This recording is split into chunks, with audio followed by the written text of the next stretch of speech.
Magandang araw muli po sa inyong lahat mga ka-vlog, boss, idol, regular viewer, silent viewer, at kasama na rin po ang lahat ng mga OFW. Gagawin ko naman ngayon ay magre-repair po ako ng valve socket ng tail light. So dati ko na pong pinalitan ng valve socket itong sasakyan na to, at ito po nasunog siya.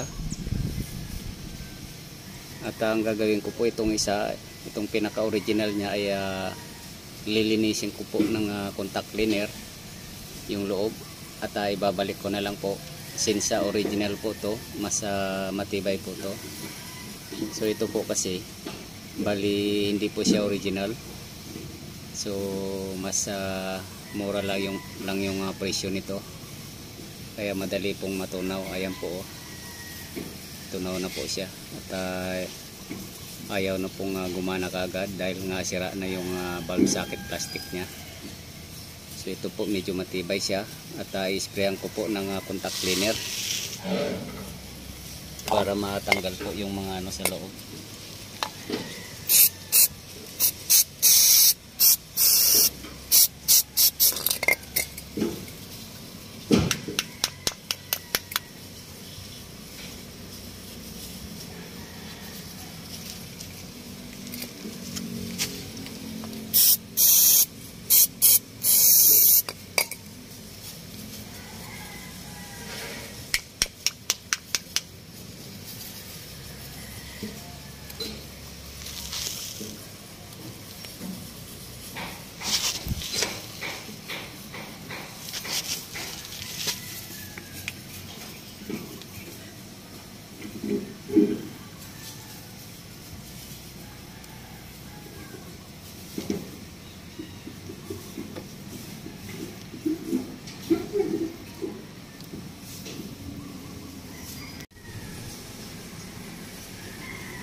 Pakan mo nga yung preno, pre.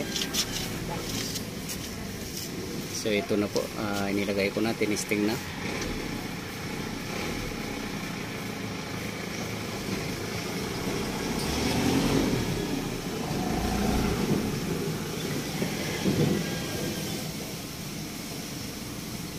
Preno, patayin mo yung park light.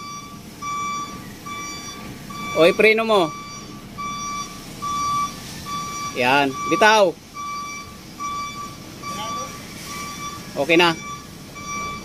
So ito na po, gumana po siya ulit, at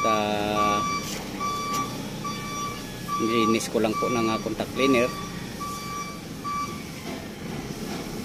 at umubra pa naman po siya compare doon po sa isang bago, pero may ng klase po yung plastic nya, kaya madali po siyang natunaw. So itong isang plastic socket naman po na to ay hindi naman po siya natunaw, kundi nagkaroon po siya ng mga umido sa loob. So ito na po, isasalpak ko na siya.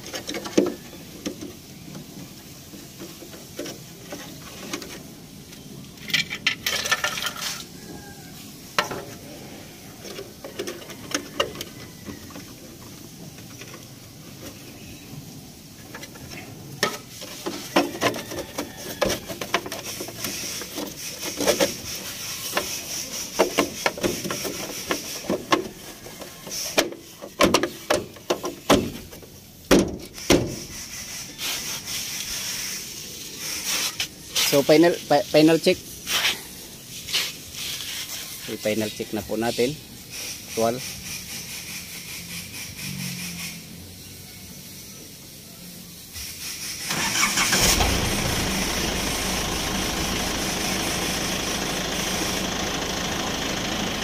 Sige, pailaw.